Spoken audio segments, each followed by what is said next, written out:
마시겠습니다.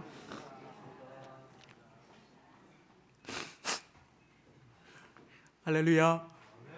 복된 주일, 아름다운 가을을 맞이합니다. 귀한 은혜의 찬양으로 영광 돌려주시니 하나님께 감사와 영광을 돌립니다.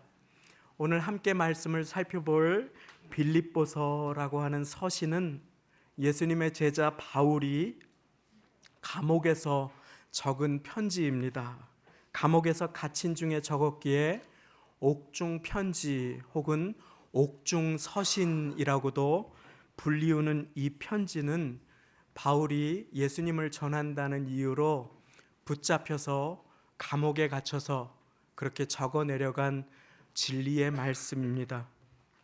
얼마 전에 우리 교회 출신 중국에서 사역하시는 조현철 선교사님이 이 자리에 서셨지요. 그리고 막 찬양하고 기도하시는 모습을 보면서 너무너무 가슴 벅차하시면서 얘기하셨어요. 중국에서 이렇게 하면 잡혀가는데 공안이 와서 이름 적어가고 교회 흩어버리고 문 닫아버리고 그리고 선교사 추방시켜버리는데 얼마 만에 이렇게 목소리 높여서 찬양하고 기도하는지 모르겠습니다 하면서 뭉클해하셨던 그러한 기억이 있습니다.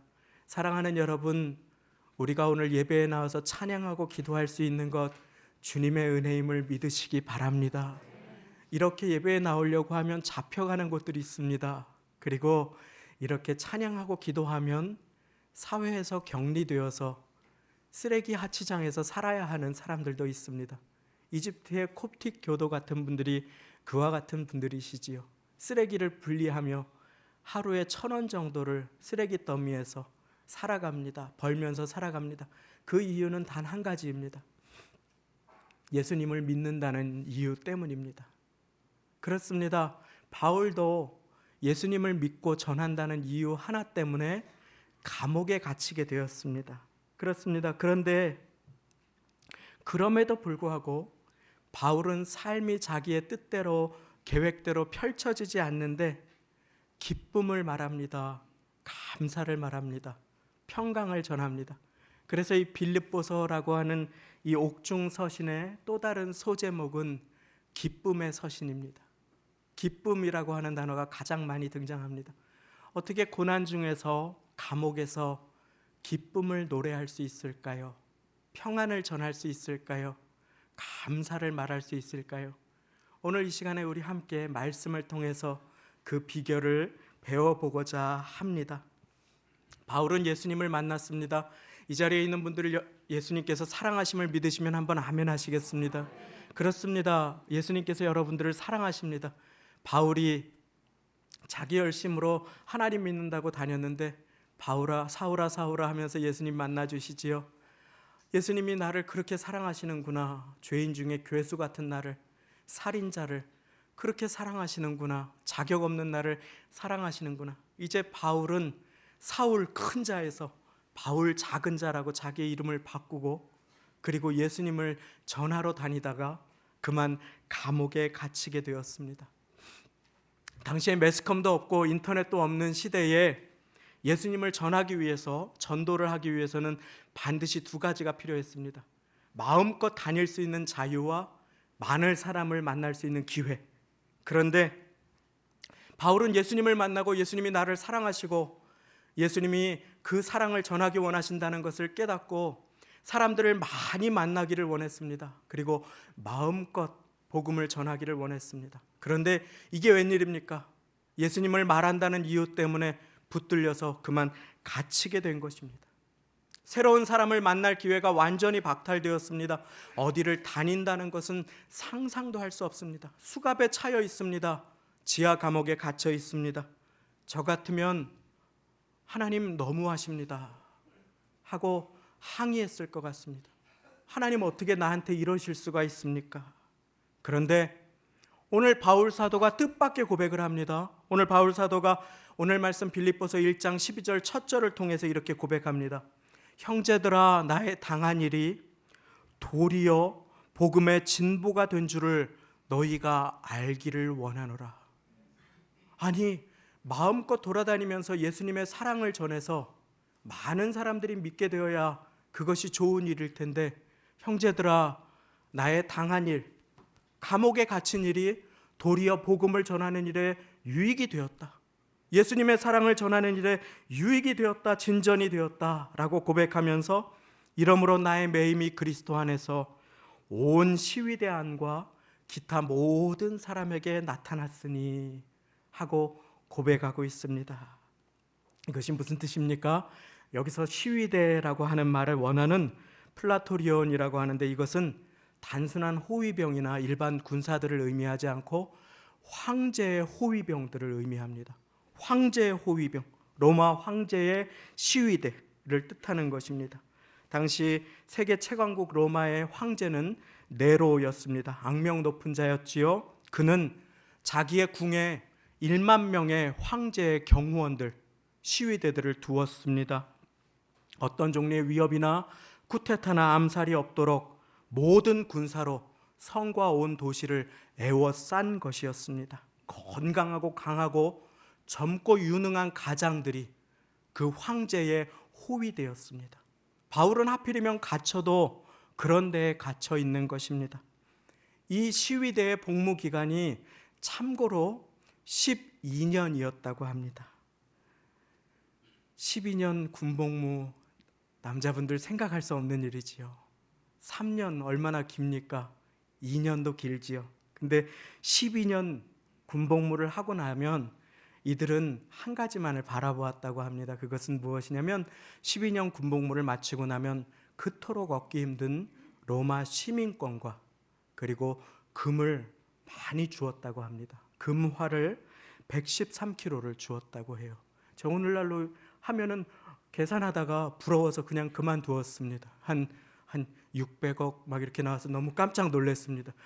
내가 이게 틀린 것이면 좋겠다. 한 60억이면 좋겠다. 막 이렇게 하면서 어마어마한 액수지요. 로마에서 이미 가진 건강과 유능한 훈련 외에도 사회적 지위와 부와 존경을 한 몸에 얻는 그와 같은 통로가 십몇 년을 고생하면 생기기에 이들은 거기에서 그토록 힘든 훈련과 여러 가지를 감내하면서 하루하루를 이를 물고 지나가는 것이었습니다. 그런데 그 무시무시한 시위대가 24시간 2년 동안 바울을 꼼짝 못하게 감시를 하는데 바울의 당한 일이 어떻게 도리어 복음 전하는 일에 도움이 되었을 수 있습니까? 어떻게 이런 일이 일어날 수 있었습니까? 당시에 바울이 감옥에서 중죄인들이 차는 수갑이 있었습니다. 그것은 할루시스라고 하는 수갑인데 한 손은 바울이 찹니다. 그리고 또 한 손은 황제의 시위대가 찹니다. 탈옥을 방지하기 위함입니다. 그렇게 수갑 같은 그 쇠고랑을 한쪽은 바울에게, 죄인에게, 또 한쪽은 시위대에게 채웠던 것입니다. 이렇게 삼엄하게 가두고 감시하니까 도망은커녕 자유도 생각할 수가 없습니다. 형 받지 않은 그러한 무결수라고 하나요? 그를 가둘 수 있었던 그 최대의 기한이 2년인데 그 기한을 꼬박 채웠으니 얼마나 바울은 낙심이 되었습니까? 돌아다닐 수도 없고 팔도 채워져 있고 하루 이틀도 아니고 2년간 이렇게 붙들려 있는데, 그런데 마음껏 사람을 만나고 돌아다니고 싶은 그 바울의 기도 제목이 하나님께로부터 거절된 것 같은 그 상황 속에 어떻게 복음의 진전이 일어날 수가 있었겠습니까? 사랑하는 성도님, 하나님의 반전의 드라마가 여기에 있습니다. 바울은 마음껏 돌아다니면서 로마의 복음이 전해지기를 기도했습니다. 그런데 하나님께서는 바울이 자기 힘으로 돌아다녔다면 결단코 할 수 없었던 24시간 교대로 사람을 보내어 주시는 일을 하시기 시작하셨습니다. 그토록 유능하고 장차 로마 사회에 영향력을 끼칠 가장들이요, 로마의 기둥이들 황제의 시위대를 24시간 동안 2년 동안 계속해서 교대로 시간마다 보내주신 것입니다. 단 하루도 빠짐없이 밤이나 낮이나 비가 오나 눈이 오나 그 젊고 유능한 가장들을 계속해서 바울의 곁에 보내주신 것입니다. 형제들아, 나의 당한 일이 도리어 복음의 진보가 된 줄을 너희가 알기를 원하노라. 내가 그토록 전도하고 싶었는데 계속해서 하나님께서 교대로 내 곁에 사람을 보내주고 계시다. 그리고 그들 중에 어떤 사람은 예수님의 사랑에 마음을 열게 하시고 고되고 힘든 복무기간 가운데 예수님을 구주로 영접하게 해주시고 복음이 퍼져나가게 해주시니 얼마나 감사하고 감사한 일인가 하며 바울은 이 복음이 모든 사람들과 온 시위대 안에 퍼지게 되었다, 그렇게 고백하고 있는 것입니다. 그러며 바울은 중요한 단어를 한 가지 씁니다. 형제들아, 나의 당한 일이 도리어 복음의 진보가 된 줄을 너희가 알기를 원하노라. 하나님은 도리어의 하나님이심을 믿으시기 바랍니다. 도리어의 하나님은 어려운 상황 가운데 역전의 은혜를 베풀어 주십니다. 나의 끝에서 새 일을 시작하시는 분이 하나님이심을 믿으시기 바랍니다. 형제 중에 다수가 나의 매임을 인하여 주 안에서 신뢰함으로 겁없이 하나님의 말씀을 더욱 담대히 전하게 되었느니라. 바울은 마음껏 돌아다니면서 주님의 사랑을 전하기를 원했습니다. 그런데 주님께서는 바울의 발걸음을 붙잡아 두시고 꼭 복음이 필요한 한 영혼 한 영혼을 계속해서 보내어 주시며 로마의 복음이 퍼져가도록 하셨습니다. 도리어의 하나님은 좋은 일뿐만 아니라 인생에 아프고 고통스럽고 어려운 일을 통하여서도 일하시는 하나님이심을 믿으시기 바랍니다. 낭비되는 일, 아픈 일, 왜 이런 일이 일어났을까 후회되는 일, 나의 부족함 때문에 생긴 일까지라도 하나님만 의지하면 하나님께서는 그 시간을 사용해서 모든 것을 역전시키시고 합력하여 선을 이루시는 하나님이 되심을 믿으시기 바랍니다.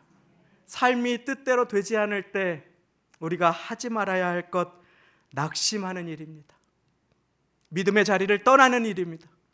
어떤 분들은 자기가 기도대로 응답되지 않았다고 며칠 새벽 기도 나왔다가 몇 번 예배의 자리 지켰다가 하나님이 내 기도 들어주시지 않는다고, 하나님이 없는 것 같다고 그렇게 교회를 떠나는 분들 계십니다. 그 심정을 이해 못할 바는 아닙니다. 저도 그런 적이 많았기 때문입니다. 여러 번 그랬습니다. 그러나 하나님의 말씀이 분명하게 우리에게 말씀하여 주십니다. 여호와의 생각이 내 생각과 다르며 여호와의 길이 내 길과 다르다.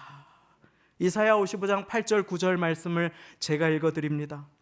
여호와의 말씀에 내 생각은 너희 생각과 다르며 내 길은 너희 길과 달라서 하늘이 땅보다 높음같이 내 길은 너희 길보다 높으며 내 생각은 너희 생각보다 높으니라. 내 방식대로만, 내 요청대로만 응답하시는 하나님이라면 우리는 하나님을 도깨비 방망이 취급하는 것입니다. 요술램프의 진이로 취급하는 것입니다. 자판기의 하나님, 하나님은 그런 하나님 아니십니다. 길지 않은 인생, 저의 부끄러운 인생 돌이켜보건대 저의 기도를 제 기도대로 다 응답해 주셨더라면 저는 오늘날 결코 여기에 서 있지 못했을 것입니다. 왜냐하면 제가 드린 어떤 기도는 탐심이었고, 제가 드렸던 어떤 기도는 요행이었고, 제가 드렸던 어떤 기도는 제 뜻만을 고집한 기도였고, 또 어떤 기도는 정욕으로 쓰려고 잘못 구한 기도였기 때문입니다. 부끄러운 고백을 드립니다. 신학 공부를 하고 나서 아기가 태어났는데 생활비가 없어서 한번 로또를 사본 적이 있습니다. 우리 성도님들도 가끔 사보신 적이 있는지 모르겠습니다. 그리고 생활이 너무 어려워서 하나님, 이 로또 당첨되면 좋겠습니다 하고 기도드렸습니다. 그 로또가 당첨되었을까요? 안 되었을까요? 안 되었습니다. 그것이 당첨되었다면 제가 하나님 의지하고 몸부림치며 살아가지 못했을 것입니다. 하나님께서는 당첨 안 되는 축복으로 저를 붙들어 주셨습니다. 이렇게 부족한 사람이 여기에 서 있습니다. 사랑하는 여러분, 삶이 뜻대로 펼쳐지지 않고 기도가 거절되는 것 같은 때에 하나님께서는 여전히 나와 함께 계시고 내 손을 붙들고 계심을 믿으시기 바랍니다. 나의 등 뒤에서 나를 도우시는 주님을 전심으로 믿되 끝까지 믿으시기 바랍니다. 하나님은 여러분들의 기도를 결코 외면하시지 않습니다. 하나님께서는 하나님의 때에 여러분들의 기도를 들어주시고 가장 좋은 방법으로 응답하며 인도하여 주시겠다고 그렇게 바울을 통하여 증거하게 하시고 약속하여 주시는 것입니다. 그러나 사랑하는 여러분, 모든 상황에 하나님께서 살아계신다는 것을 믿는 것은 결코 쉬운 일이 아닙니다. 그래서 사막에서 예수님의 이름을 전하다가 순교한 사막의 순교자 샤를 드 푸코라고 하는 사람은 살아가면서 무엇이 가장 힘드셨습니까? 라고 누가 물어보았을 때 살아가면서 언제나 예수님만을 믿는 것이 가장 힘들었습니다 라고 하는 고백을 남겼습니다.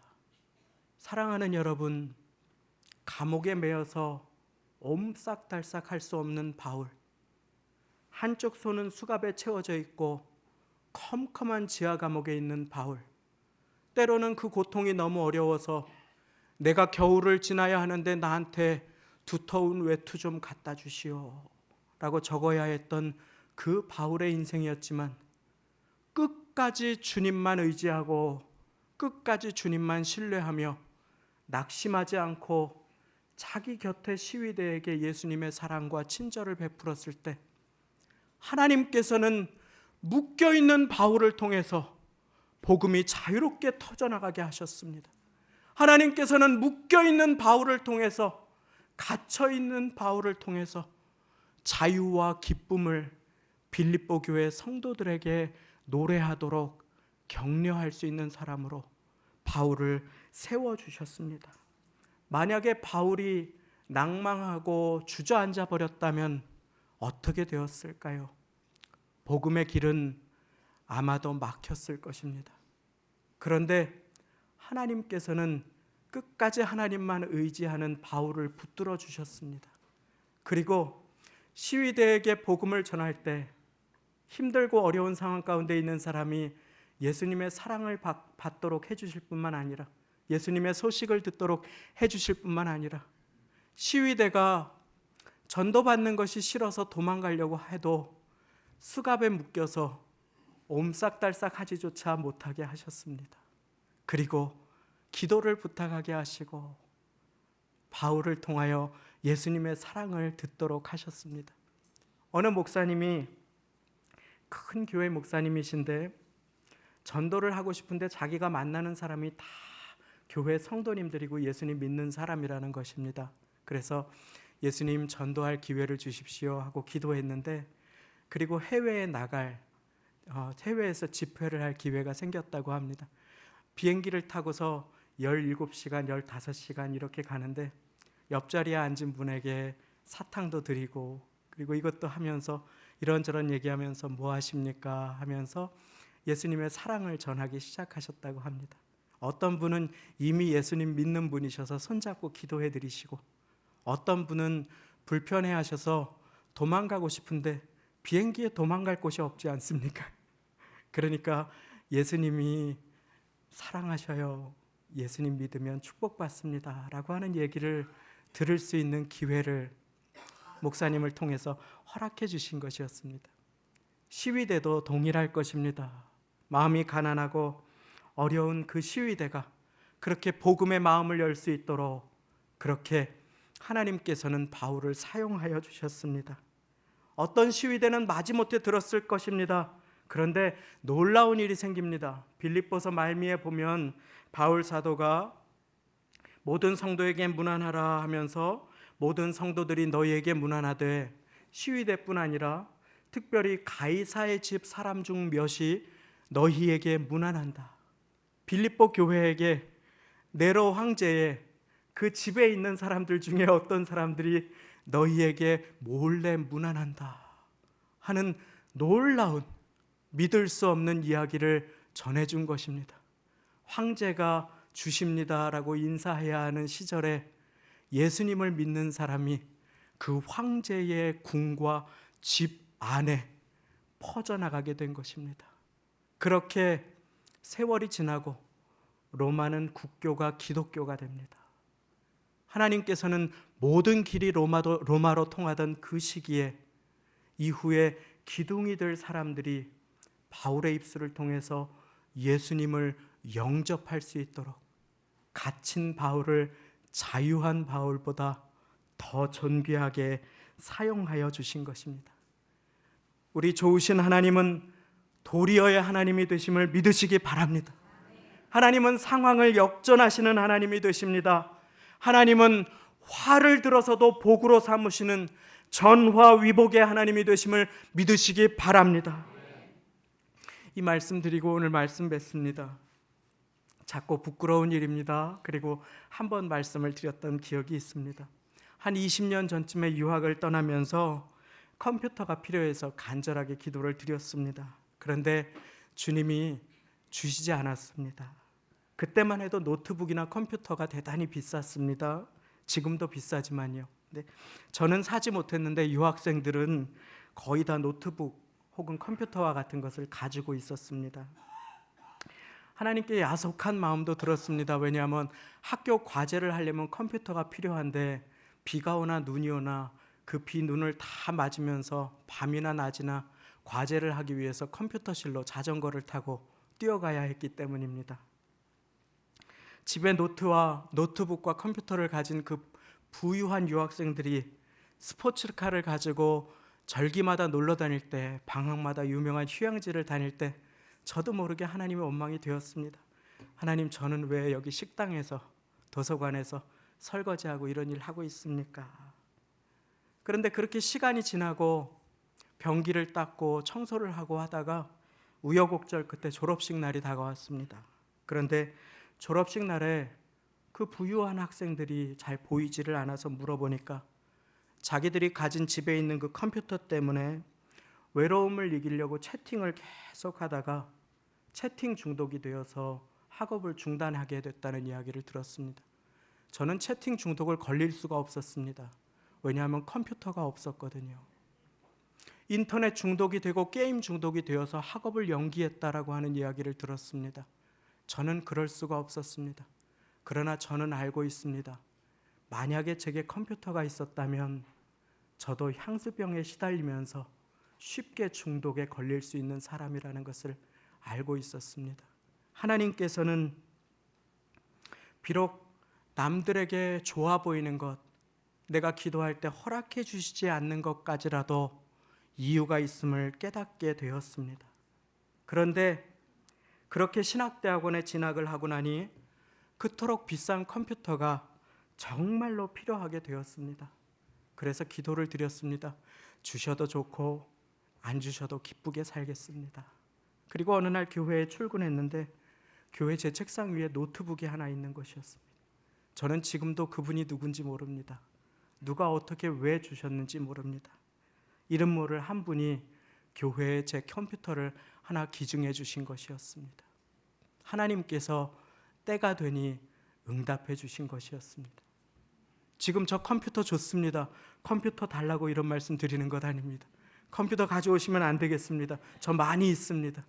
그때 하나님께서 그렇게 큰 은혜를 하나님의 때가 되니 베풀어 주신 것입니다. 우리 성도님들 중에 자녀들에게 지금 당장 그 자녀들이 원하는 것을 베풀어 주지 못해서 가슴 아파하시는 분들이 계시는 것 제가 알고 있습니다. 그러나 낙심 마십시오. 그 자녀들 여러분들 자녀가 아니라 하나님의 자녀임을 믿으시기 바랍니다. 하나님께서 돌보아 주십니다. 도리어의 하나님은 부모된 부족한 우리가 많이 배우지 못했어도, 건강하지 못해도, 모든 것 해주지 못해도 하나님만 의지하면 그 자녀들 붙들어서 귀하게 키워주실 것입니다. 왜냐하면 도리어의 하나님의 은혜는 나의 부족함보다 크시기 때문입니다. 바울을 가두신 또 하나의 이유가 있습니다. 이 말씀 드리고 오늘 말씀을 맺고자 합니다. 갇혀 있었던 바울은 가두어진 시간 동안 한 팔은 묶여 있지만 또 다른 자유로운 한 팔을 가지고 내가 만난 예수님의 진리를 기록합니다. 예수님이 누구신지, 예수님이 얼마나 한 분 한 분을 사랑하시는지 기록합니다. 그리고 그 말씀은 오늘 빌립보서라는 진리의 성경 말씀이 되어 우리가 보고 은혜를 누리고 있습니다. 바울이 자유롭게 분주하게 이리저리 돌아다녔다면 어쩌면 우리는 이 서신을, 이 소중한 진리의 말씀을 받아 누리지 못하였을 수도 있습니다. 고난 가운데에도 하나님의 뜻이 있음을 믿으시기 바랍니다. 하나님만 의지하며 사시기를 바랍니다. 한쪽 팔이 수갑에 묶인 바울이 또 다른 팔로 빌립보서를 적어가며 형제들아 주 안에서 기뻐하라. 내가 다시 말하노니 기뻐하라. 라고 하며 바울이 고백합니다. 아무것도 염려하지 말고 오직 모든 일에 기도와 간구로 너희 구할 것을 감사함으로 하나님께 아뢰라. 그리하면 모든 지각에 뛰어난 하나님의 평강이 그리스도 예수 안에서 너희 마음과 생각을 지키시리라. 오늘 전화위복의 하나님, 도리어의 하나님께서 베푸시는 은혜를 받으시기 바랍니다. 내 인생의 아픔과 가시와 부족함과 고통과 내 뜻대로 되지 않는 모든 것을 하나님께 믿음으로 아뢰시고, 하나님 그래도 나를 도와주시고 은혜 베푸실 하나님만을 의지합니다 라고 하는 믿음의 고백 다 들으시는 이 자리에 모두가 되시기를 예수님의 이름으로 축원합니다. 함께 기도하겠습니다. 우리 시간 함께 기도하겠습니다. 내 삶에 아픔이 있습니까? 응답 아직 받지 못한 기도가 있습니까? 고통이 있습니까? 우리 시간 도리어의 하나님께서